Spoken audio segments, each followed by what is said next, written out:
everybody. Well, welcome to the Reformed Church. It is 6:31. If anybody is jonesing to get to the vice presidential debate, I promise you, you will be there on time. We are going to keep this nice and tight. We're really, really happy to have you here. This is our first community conversation of our program year. I see some RCB congregants here, some who are not. We welcome you all. And if you are a member of this church, you would know that last winter we ended up doing a survey, really trying to figure out what we were doing well and what we maybe could add to the roster. And one of the things that came out were good conversations about real life moments. And so here we are. I'm thrilled to be kickstarting it, and I appreciate you very much coming out today. So at RCB, one of our greatest assets is our senior minister, Matt Waterstone, who is here, and we have asked him just to give a short prayer before we start. Thanks, Kate. Kate has instructed me to stand right here, so I'm going to stand. Mildly bossy. Let us pray. God, in your word, in Psalm 90, verse 10, it says, the length of our years are 70 years or 80 if we are strong. And even then, we will fly away. God, as we reflect tonight on the length of our years, 70, 80, 90, 100, we still acknowledge that these are just a snippet when compared to life in glory with you. I am so grateful for Kate and for these outstanding friends on the stage today. Thank you so much for their expertise and willingness to share from their heart. I'm grateful for each person here today and those that will be viewing this recorded later. We pray that tonight's conversation would be edifying to the body of Christ, that we would be good listeners to one another and to your Spirit. Above all, we give you thanks for Jesus, in whose name we pray. Amen. Thanks. Amen. Put it right there. Yeah, that was fine too. So I am absolutely thrilled to have the roster of talent that is with me tonight, and we have a nice variety here. And before we get started, I would love each of them to briefly introduce themselves. So Virgil, why don't we start with you? Hi, I'm Virgil Robertson. I'm the Executive Director of the Counseling Center, psychodynamic psychotherapist, psychoanalyst for going on 34 years, right here in this church now, and pleased to be here. Hi, I'm Melody Madera. I'm the Executive Director for Lawrence Community Health Services. Okay. You just talk a little louder if that's okay. Louder? Is that better? Louder? Better? I'm Melody Madera. I'm the Administrative Director for Lawrence Community Health Services, where Janssen Hospice and Palliative Care sits under our umbrella. Also Lawrence Home Care and the Bereavement Center of Westchester.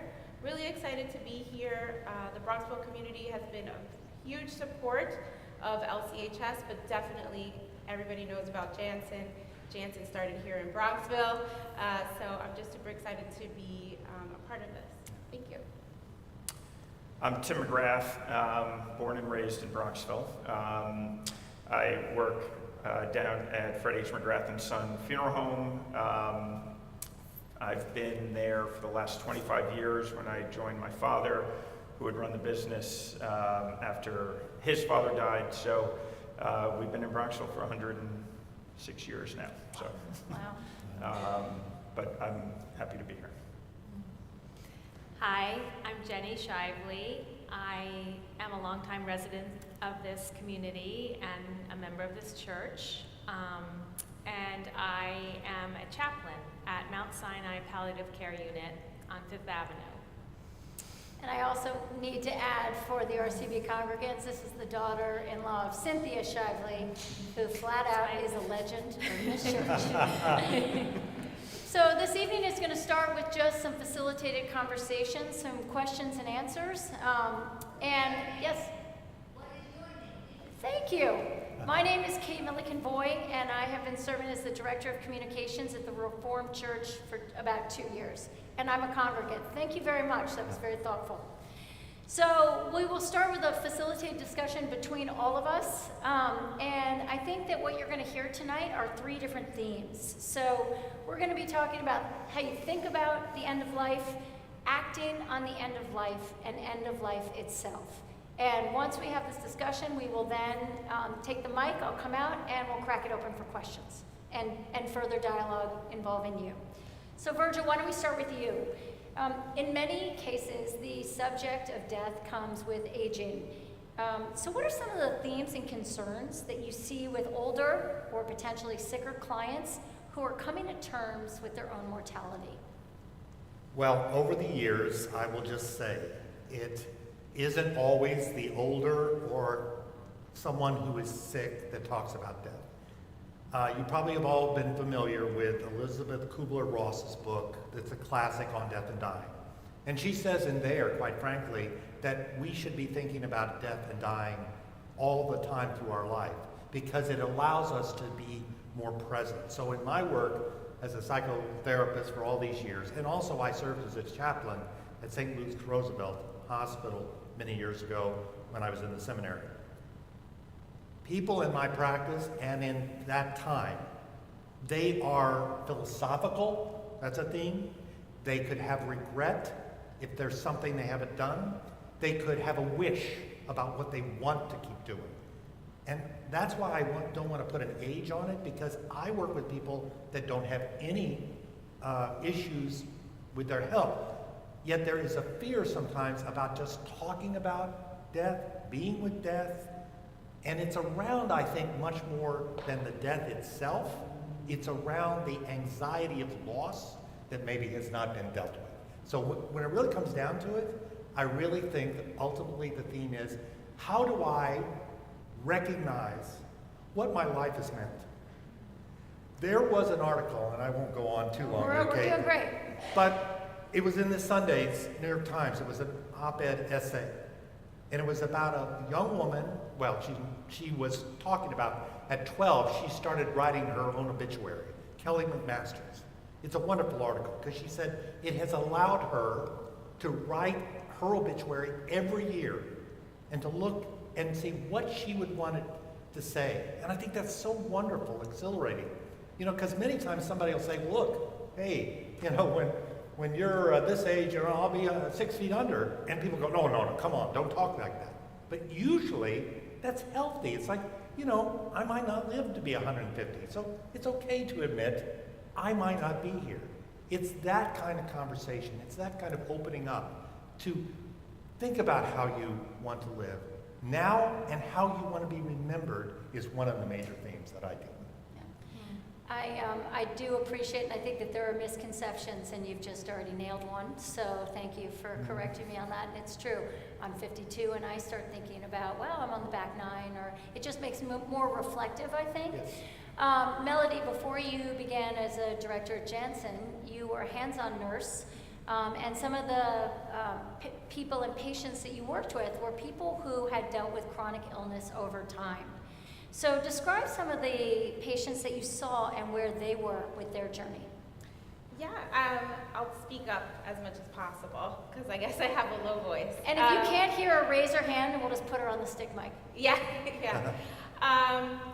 As a public health nurse, I started my career as a public health nurse working in the city. And one of the things I loved the most was really having different types of patients. So I did have patients who had cardiac issues, maybe were battling cancer, and then also orthopedic patients, young patients that were going to get healthy and then move on.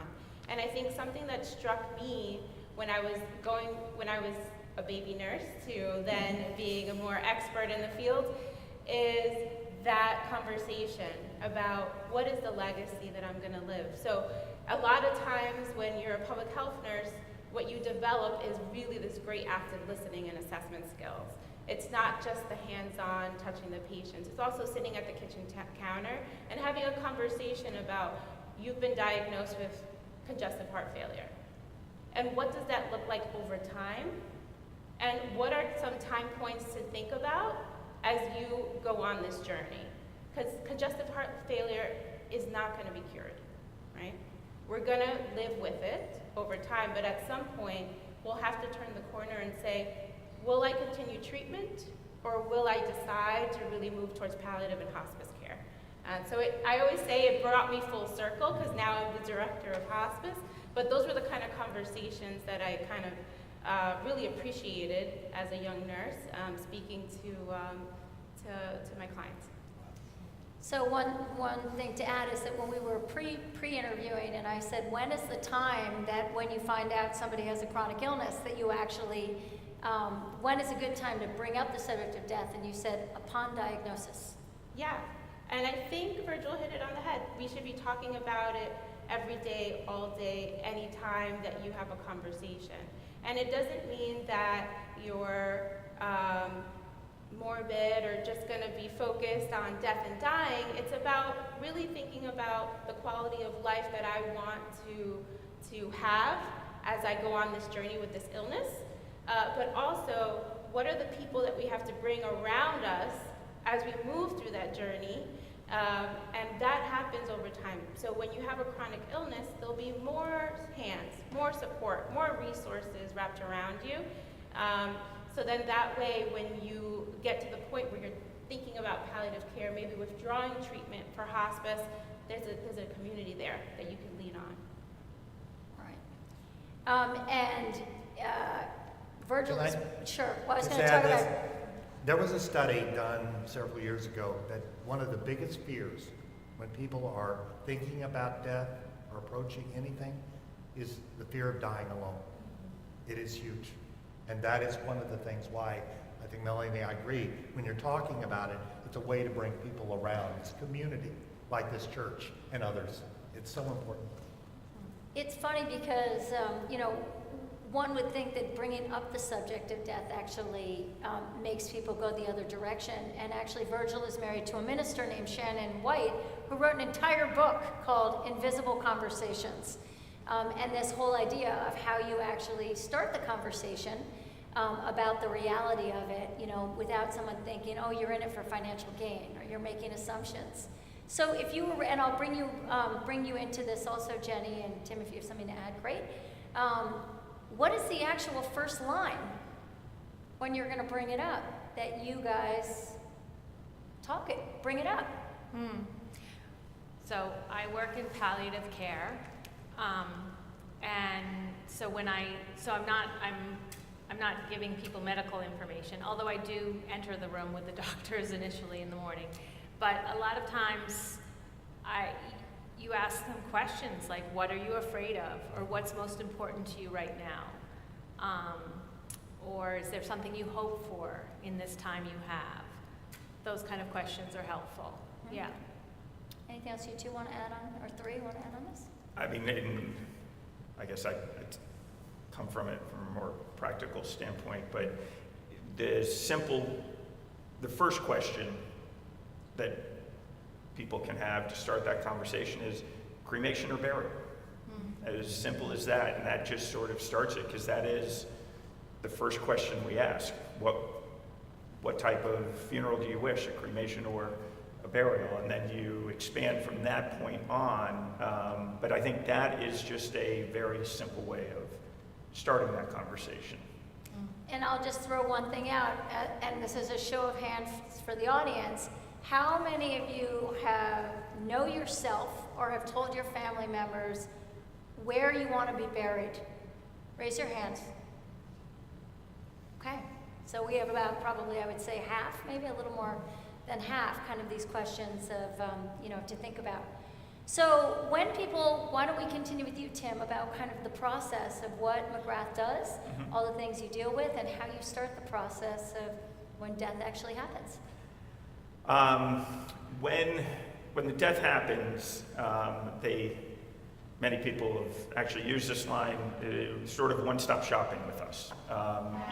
You come in, after the death has occurred, we sit down and we have that arrangement meeting, and our goal is to then take as much off your plate as we can. We will work on getting the death certificate done, work on whatever church services, whatever cemetery, whatever other wishes, military honors or newspaper notices, memorial cards, stuff along those lines, obviously caskets if that is the direction you go in.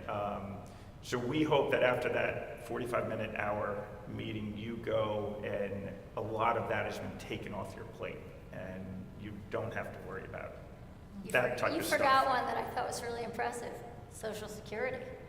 So yes, a lot of people don't realize that we legally have to notify Social Security, and they've, believe it or not, even become electronic, and we can notify them through filing of the death certificate. Social Security is automatically notified. So you don't need a death certificate for that. That's not something you have to call the Social Security Department or go to the Social Security Department, which nobody ever wants to do. We kind of take care of all that for you.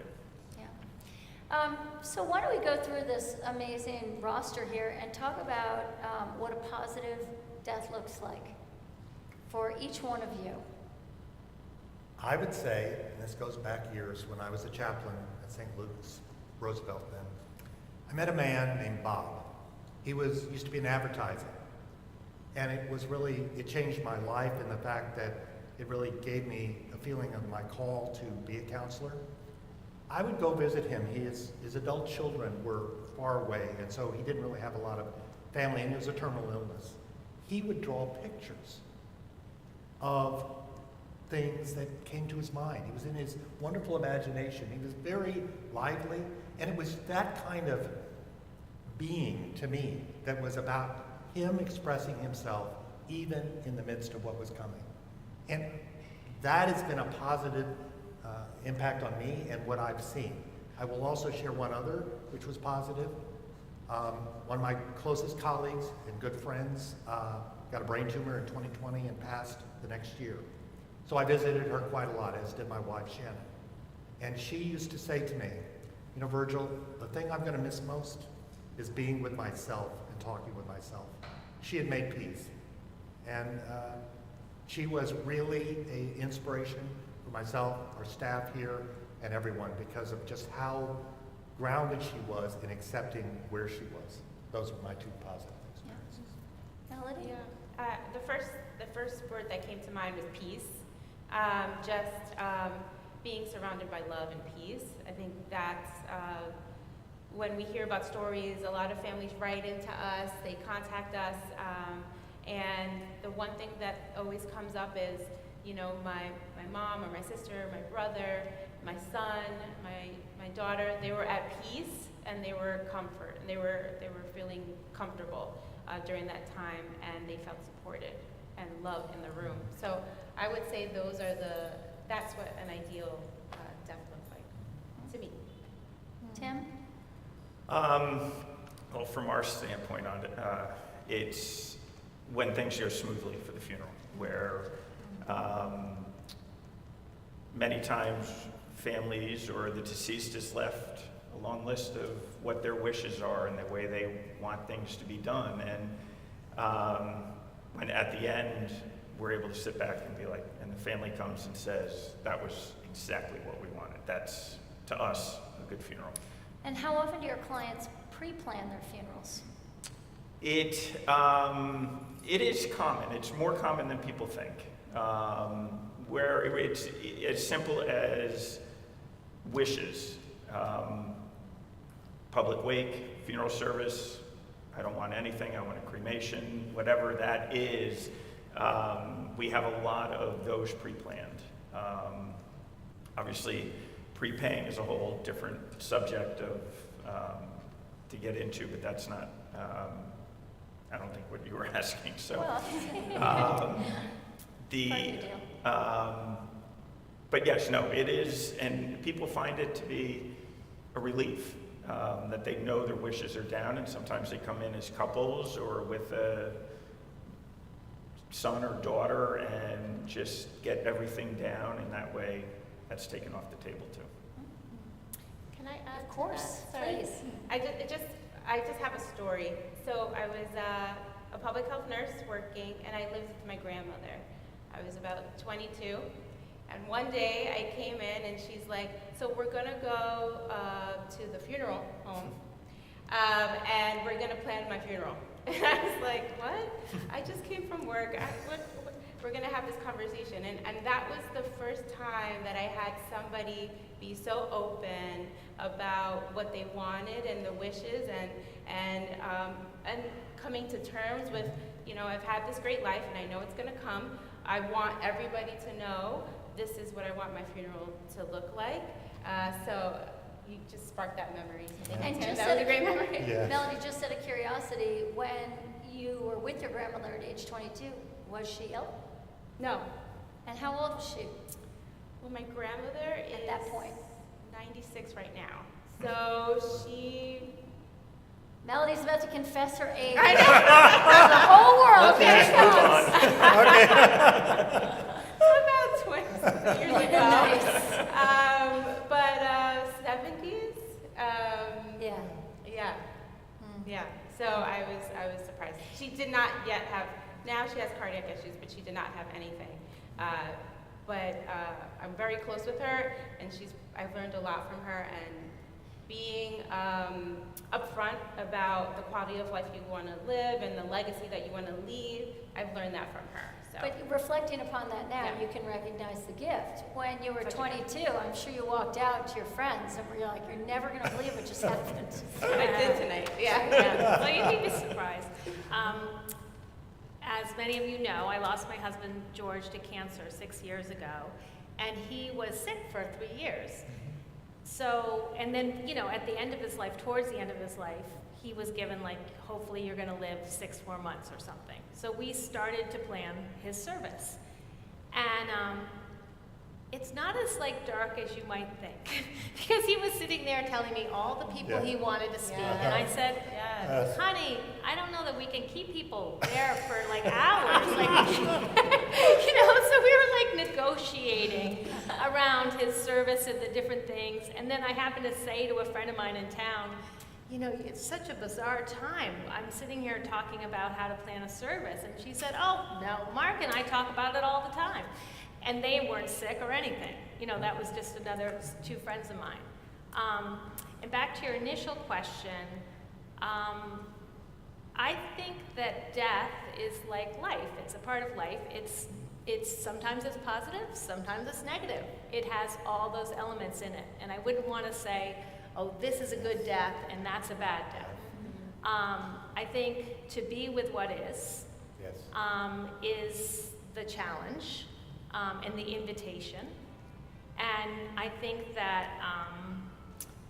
in my work, I kind of try to support people to feel that they can say whatever they need to say, feel whatever they need to feel.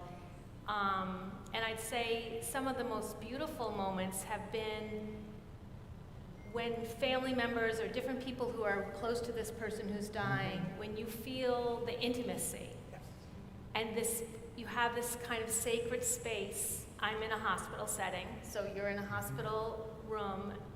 There's a person who's in the bed, very sick, at the end of their life, and there are people who are around them. And sometimes it's extended. It could be days, even weeks. And sometimes family members feel anxious around that because they feel like it should hurry up, or it's very uncomfortable to be sitting in this kind of liminal space. And where I bring support in those moments is to kind of offer the possibility that it's a very rich time and a very, like, actually in my own personal experience, you kind of leave time. You're out of time. And so kind of the worst thing that could be happening to you, that someone you love so much is dying, opens up a deeply spiritual, sacred experience. And so that's what I find can be quite remarkable in these moments. And then the people who are at the end of their lives, they can have such incredible insight. There's so much courage, humor, you know, it's just everything. All of life is in death. It's all right there, right? Yeah, yeah. When you were in that situation of being somebody dying, surrounded by family, in a very stressful environment, just in the sense of being in a hospital, not to say that it doesn't have to be stressful, getting the family members and stuff to recognize, like, the spirituality, to recognize the time changing. How does one facilitate that? So it doesn't always happen. It depends on who you're talking to. I mean, some people, I can go into a hospital room and they are chaplaining me. I've been with family members who lead me in prayer and we're singing and it's just incredible. But one way is to invite people to talk about their lives and tell their stories. So the person, let's say the family member who's dying is not conscious or able to speak. So you say, you know, this is your father in the bed, and like, what's your life been like together? And sometimes they'll have pictures, or there are ways to bring in the spirit of the person and the relationship. And that's also very fertile time. So you're sitting waiting, wondering, are they gonna die, are they not gonna die? But you have this space to really explore the meaning of your relationship, the meaning of your lives together. And also, people often recognize, especially with like parents, they'll realize that how much their parent is in them. You know, that how they've been raised by this person and loved by this person and what they're gonna carry forth. Yeah. How many people in the audience have actually been with someone who died? Okay, so this probably resonated.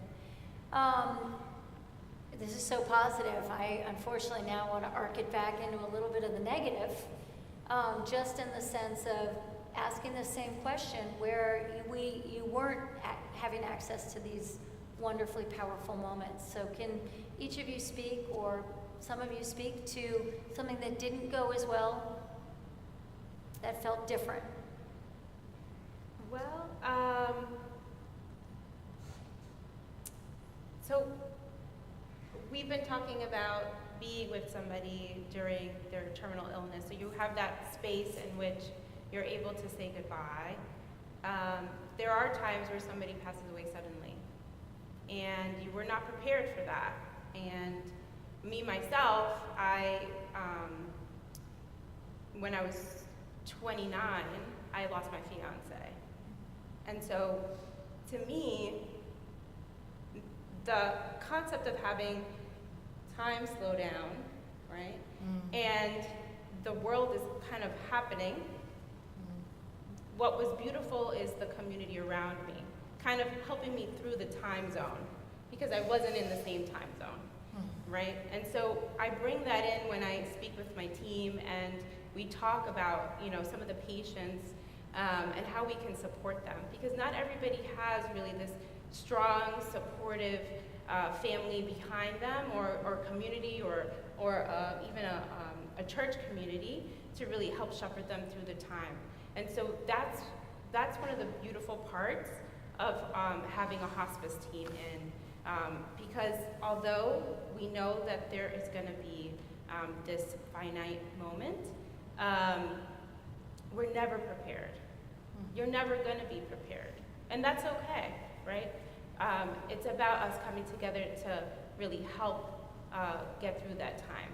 So I don't know if I answered the question. I may have gone on a tangent. Haven't we learned there's no right answer? That's the key takeaway here. But I would say there isn't a wrong death or a right death. There's just an opportunity to really have great people around you during that time. And whether that's your own connection group, or it's a hospice team coming in and really helping through the process.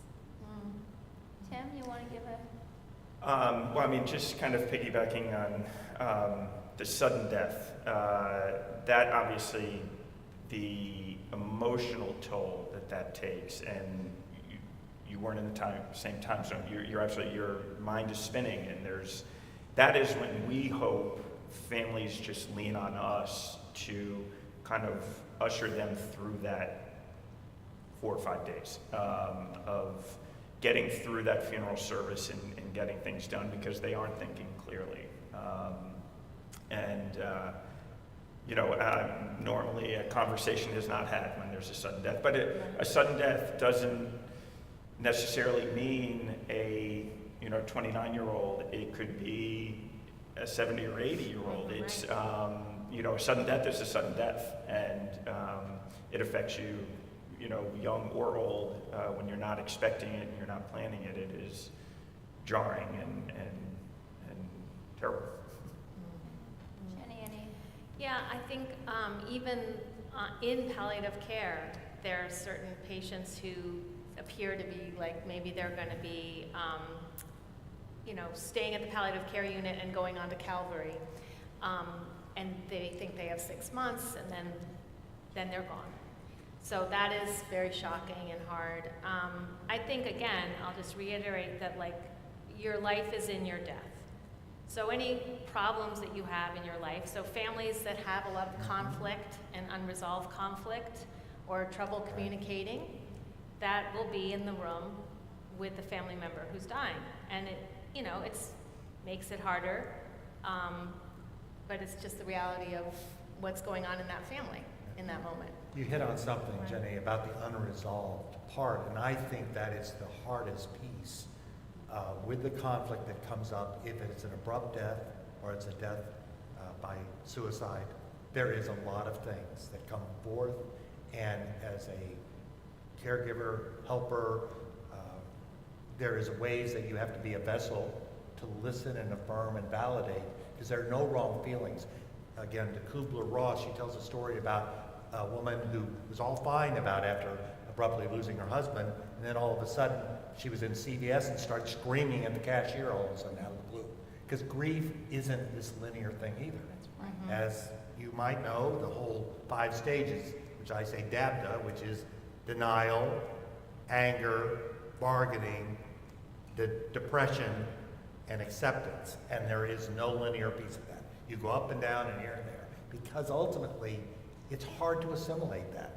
Last thing I'll say on this is she also mentions in her way, I did get to meet her, and she was a really a contradictory person. Because when I was in Marble Collegiate Church in New York City, she used to come and speak, and she had written this, seminal book. And here was a woman who it was so close to death all the time in all of her work in hospice, but she was a chain smoker, and she was very nervous, and her life changed as she evolved. But she used to say, when someone stops having hope, that's when you know that death is imminent. And I don't know if you would agree, but there is something about people wanting and believing that hope is there, there's going to be some cure, and I do think that's part of how we as the ones who are still there can be honoring them by witnessing and seeing this as an intimate moment, a sacred moment, as Jenny said, because ultimately, like we would have the birth of a child, we want to do that with someone who is facing their terminal illness. Just to add to this personally, so I was in the room when my father died. He had been on dialysis for a number of years, and he brought me to Florida in 2018, and he said, I'm done. I'm not going to do this anymore. And then his next line was, don't tell anyone. And I was like, are you kidding? And to his credit, he got out of his WASP mode and made 10 pivotal phone. He made a list of 10 people, had profound conversations. His oldest friend showed up at his door the day that he was going to go off dialysis, and the next day he couldn't even talk. We ended up having a very magical death where everyone was around him, and he only let go when we put his 2 pugs right on his bed, and that was his moment. But one of the other things that I think so beautifully about is hospice, who was with us and did a phenomenal job. So just to make sure everyone knows, define what hospice is. Yeah. Okay. I'll do it justice. A hospice is a service that's paid by insurance to really help us through the last 6 months of life. So Medicare defines it as a terminal diagnosis, last 6 months of life. Now, I will say, many people graduate hospice. Many people come on to hospice, stay a year, 2 years, plateau. We say, call us when you need us. They call us, we come back. Everything in life is a journey, and everything has its own course, and also, we're all individual. So nobody can say, well, this is exactly the moment, right? Everybody has their own journey in that. So the hospice team consists of nursing, chaplain, social workers, caregivers, so we have caregivers that help with personal care, and our medical director.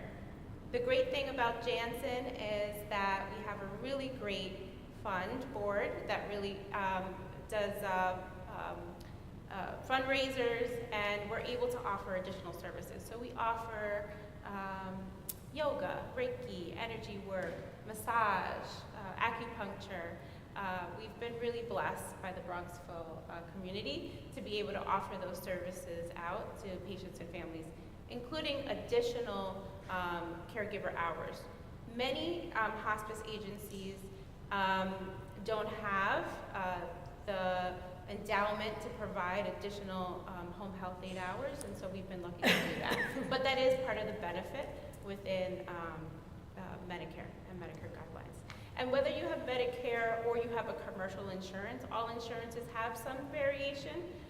Obviously, Medicare, it has the most benefit. If you do have a commercial insurance, there is a cap and limitation. So that's something to look at just as a thing to think about, an action item, a call to action. Just think about the insurance that you have as you're planning end of life. If I could answer the question of hospice is God sent. They're, God save, yes. you know, they were great when my dad went through it, but from a professional standpoint, they make everything for the family and for us just so much smoother, so much more relaxing after the death occurs. There's no need to call the police or anything like that. It's very private. They're great. They really are. So certainly some of what we've spoken about is a little bit more cerebral and spiritual and thoughtful, but if you guys were gonna leave some very simple steps for people that are like, wow, man, I really wanna get my ducks in a row. I recognize none of you guys are an attorney, but maybe you can speak to how you would recommend people leave here with some action items. Whoever. I think, go ahead, Jenny. I was just Go going first. to say, kind of a joke, but Come like, on, please. make a list of your passwords and accounts. That's a very good I just say, just like, because George, my husband, was sick for a while, and his personality was a very organized, meticulous person, those kind of things were very helpful, because you are kind of just spinning. But there are things you need to take care of, and there are things that hospice can help you with, but there are other things that you have to do on your own. So closing accounts, all that kind of like business stuff. It was very helpful to have that prepared. Now, of course, that doesn't help if it's a sudden death, but.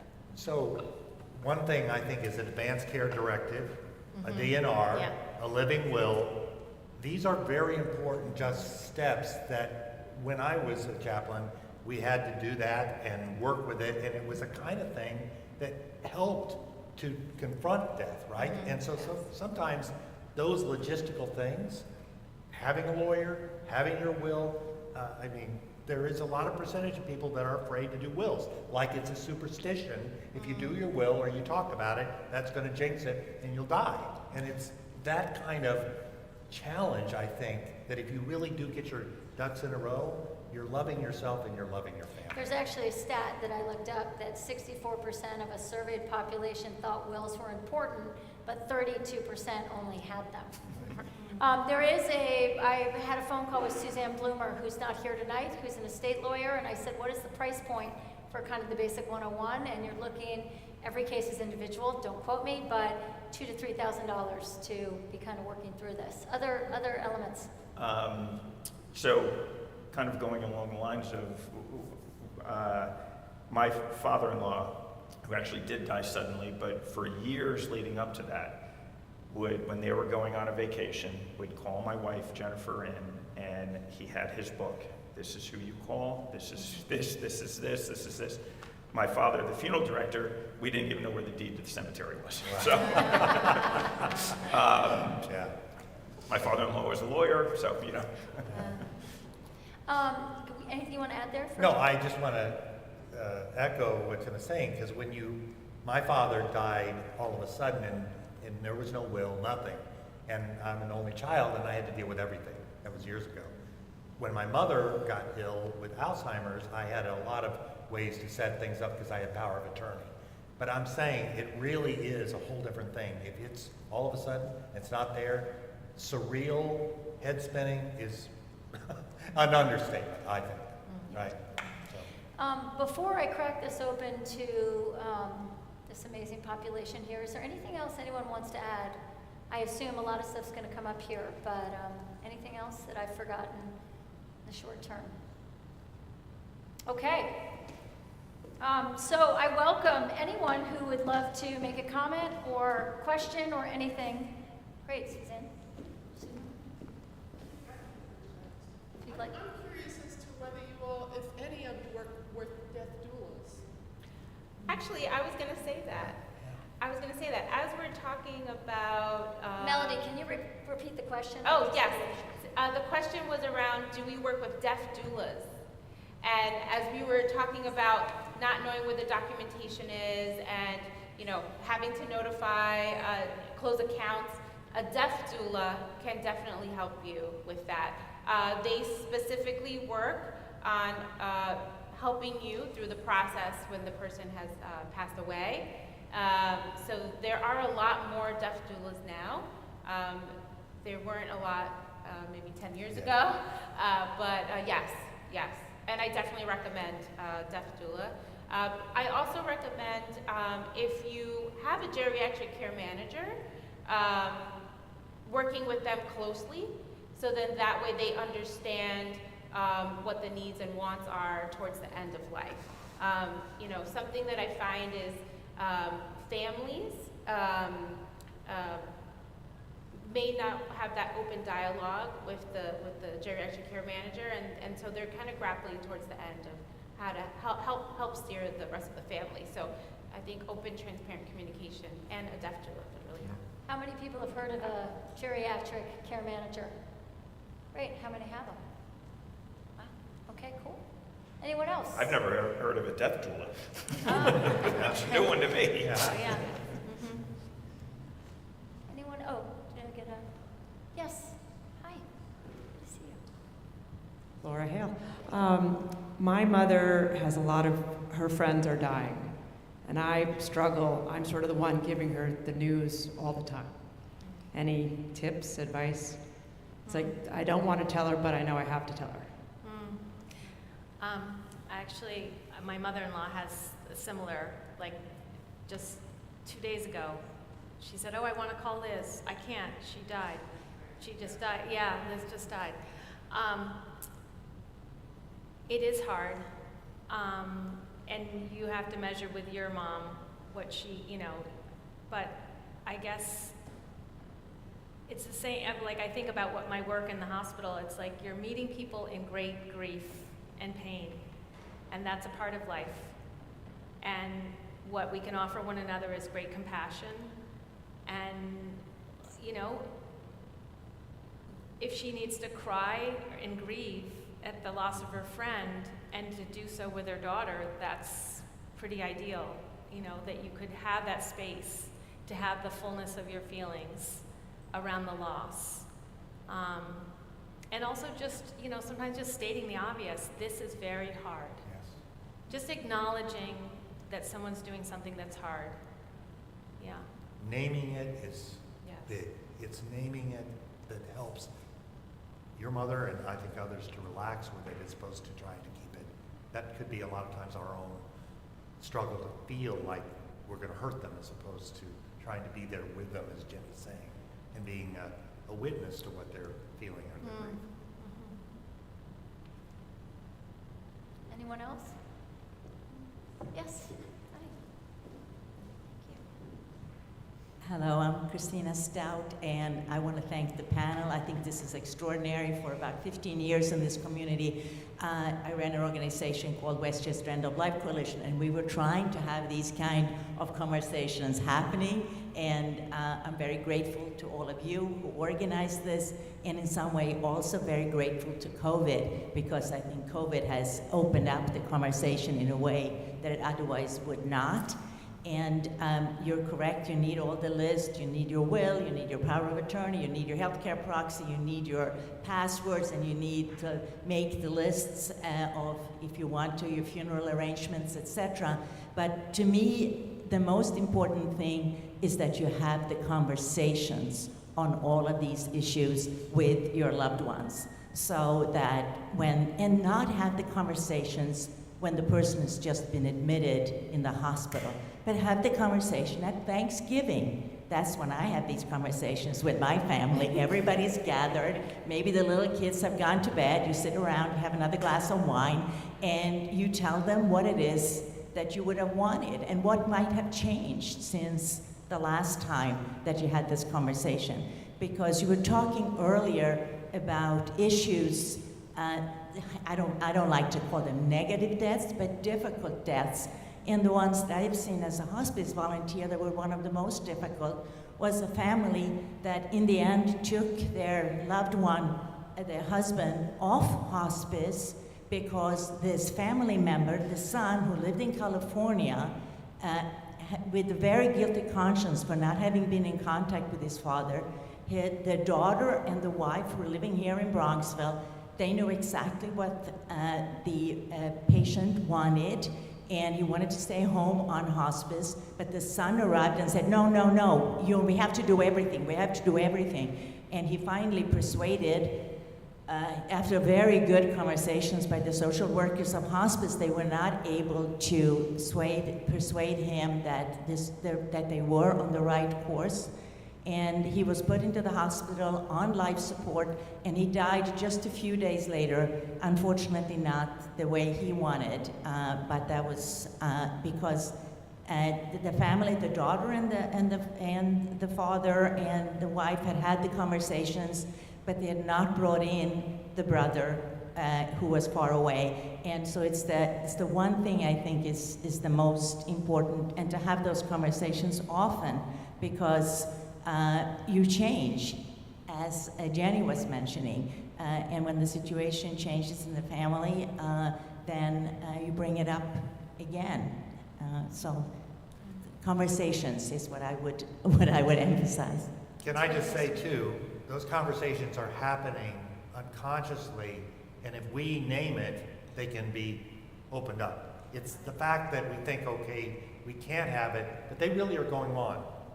It's us bringing it up, that the invisible conversations is the topic, because if you bring it up, you're giving them a release. If you don't, there's not a place to talk about. So, Tina, thank you. That's important. A few years ago, I interviewed somebody named Michael Hebb at a healthcare conference who had started a website called Death Over Dinner, which was an opportunity to basically print out a script or a guide of sorts and put together a dinner party to talk about these things. So I tried it, and I brought a couple over, and the four of us went through it. And the first question that they ask is, talk about somebody who has died who you truly loved and you deeply respected.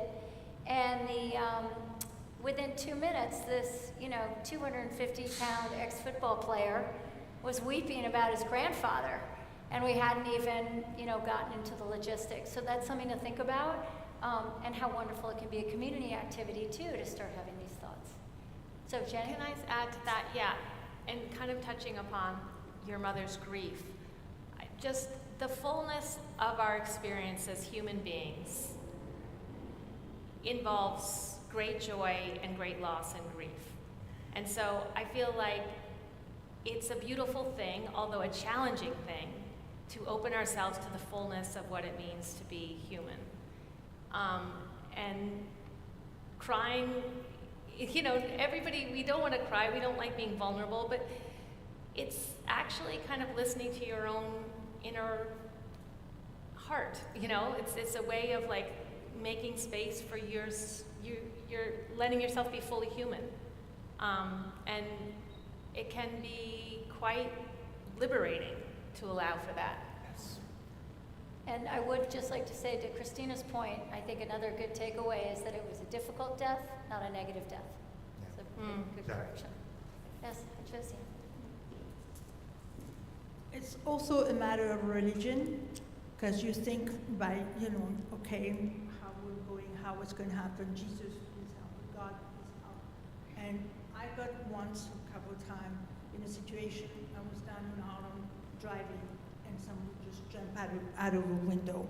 I just went out of my car, and he was a kid, and I held him in my arm, and he died in my arm. Okay.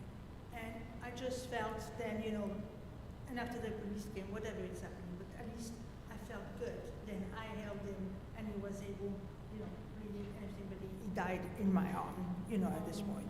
And it's the same thing with a parent, or if you have, whatever it is, and it happens in the lot, you don't know what's going to happen in a way, So you also have, religiously speaking, you had to be in connection and just ask, God, please help me. I would like this, to feel better or not better. But religion is also, we believe in Christ and in God is also part of our feelings. I think it's important to say, maybe the question for you guys is, an experience of people touching on faith, and that faith can look very different in many different forms. Jenny, do you want to comment on that? Because you've been down that road. Well, that's a question that I ask when I work with people. What supports you? And sometimes it's God and prayer and church community. Sometimes it's walking on the trail with my dog, or my family, or humor, or it can be like any number of things. What supports you? I will say that people who have faith in God and an idea of the order of things, that can be easier, because there's a certain sense that they can rest in assurance of how things are going to proceed. But there are plenty of people who don't believe in God or are not Christian, who, everyone dies. So there are ways to feel supported and feel your spirituality, whether or not you're religious. So. We found people who are, when families come in and the deceased is very faithful and to whatever their religion was, they're at peace. The family is at peace, that they know that the person died with, open heart, I guess. Cindy, did you have a question? Yes. It's often said that we come into this world alone and we die alone, even if there are people around us. And if someone doesn't have family there, or even if they do, and if they're Christian, it might be comforting and helpful to say to them that God is with them. God created them, and they're going home to God, and Jesus is always there. And I think that would be helpful to everyone. Thank you. Marlene, you want to say? I just want to say thank you for opening so many doors. I'm a person that ripped up 2 wills because I wasn't going to go that way. I want to walk out with Jesus, but I don't know if it would work that way. However, I just want to say about the doula. The doula is the death doula. Yes. A friend of my daughter's had told me she was going to be a death doula, and I had a relationship with her because she was a stay-at-home mom. When she told me that, I didn't know what it was, but my eyes opened, and when we hung up, I took her out of my contacts. Haven't heard from her since. Thank you for your sharing. Oh, that's great. That's great.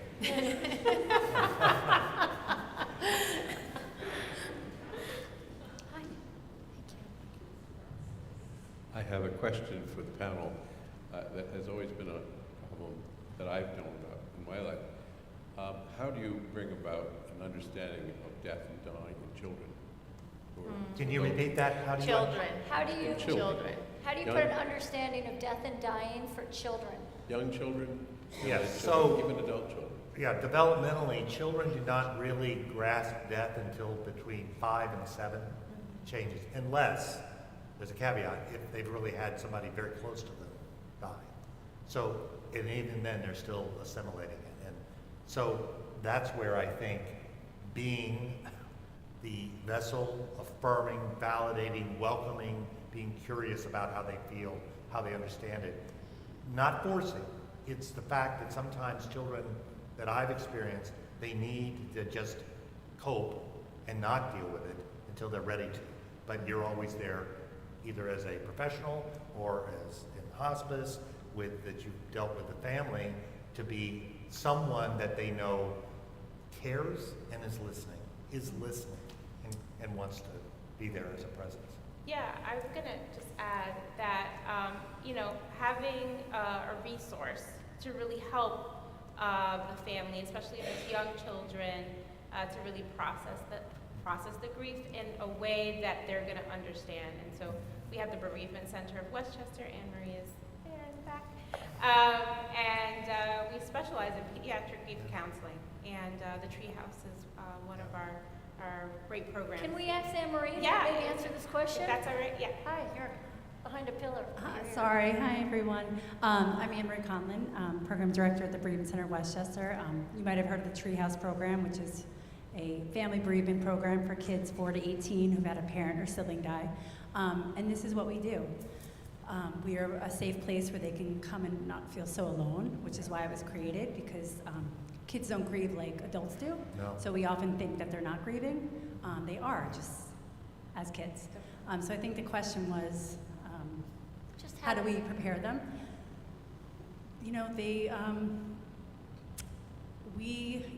You talk to a 5-year-old differently than you would to a 13-year-old about anything, right? So we tell them what they need to know in terms that they can understand and meet them where they are developmentally. But they take the cues from the adults, right? So if the adults are getting the support and kids know that they're safe, right? And that there is someone to take care of them, that's what they need. So. I would just add to that, again, a shout out for hospice and palliative care, because at my hospital, there's a child life specialist who does artwork and music with children. And I think in some ways, John, the child life specialist, he elicits he shines a light on the relationship. Right. So bringing to life, let's say a little girl's mother is dying, there can be artwork and ways to just, for that child to think about her mommy and what she means to her, and do some art, and just have this ongoing honoring of the relationship, so that when her mother is no longer there, she still has a sense of what that relationship was. And I think, many times even, at the funeral home, for the funeral, when there's a young child involved and they ask me, I say, ask them. And Emery, you can speak on it more, but they'll tell you what they're comfortable with and what they're not. Some are more curious and some are not. Sometimes the younger sibling would like to go in and see the deceased, and the older one does not. But they'll tell you.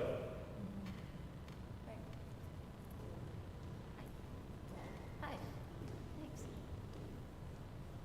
This is more of it's not necessarily a question, but something that helps me is that the story of life after death, and maybe that's a topic for another day, but my dad is very religious and very spiritual and has been studying life after death for years now, because my mother is kind of in a very bad health condition. And he taught me about Elizabeth Kubler-Ross, and I think she has some near-death experiences. And of course, no one has proof, but what keeps me feeling a little lighter about death is that, I believe and I hope that life does continue, that there's something different after we die. And, I trust my dad implicitly, and he talks about love and happiness, and that's how you feel. And so that gives me great comfort knowing that it's not a final point. I know it's difficult for loved ones, and we're also hoping that there is life after death, so you have to have faith on that. But I think there's certain things that give you comfort, by researching some of those things. Awesome, thank you. Anyone else? Yes.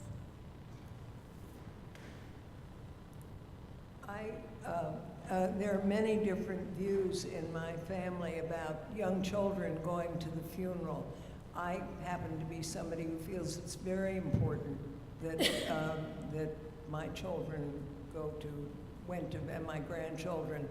But what do you all think about children of all ages going to a funeral of somebody they love, a family member? As a therapist, I think it goes back to what Tim said and others. It really, if they're old enough to tell you what they would want, I think you need to honor that. Because ultimately, it can be a way to cope right there that they might not be able to attend.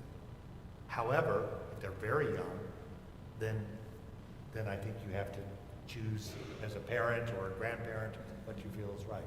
I don't know if any. Yeah, and also I think just your own family or cultural perspective. Every family has a different culture, and also just ethnicity, culturally. So I think it's such a personal decision. I would say it's individual. Yeah, no, definitely, and I guess in some ways no wrong answer to it, Yeah, my sons were not children when their father died, but my youngest was 18, and there is something. It's a ritual, a service to recognize the passage of one's life, and it's can be extremely generative and help with the process of grief and a process of making sense of what's going on. And I also completely agree with everyone that it's very individual, based on the family culture, and the child, him or herself. Yeah. Just to elaborate, the reason I asked was my grandson was 3 at the funeral of my husband, and found great joy in going up the steps during the reading of some of the Psalms and waving to everybody and smiling. And it sort of completed his grief after asking me to tell God to send his grandfather back because he needed him. And so it was a continuation, and I think it was oddly a joyful experience. So, yes. Thank you. Yeah. Anyone else? Well, as we close up here, I hope that everybody has gotten some good insights, and you'll start the conversations. One thing I was going to just mention is that clinical studies have shown that people live longer when they have these conversations. And there's even a Medicare billing code for doing it. So may those things be explored. If we could give a round of applause to our amazing panelists.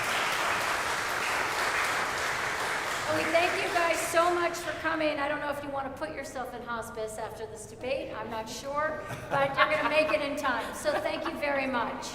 Yes. Oh, hold on 1 second, please.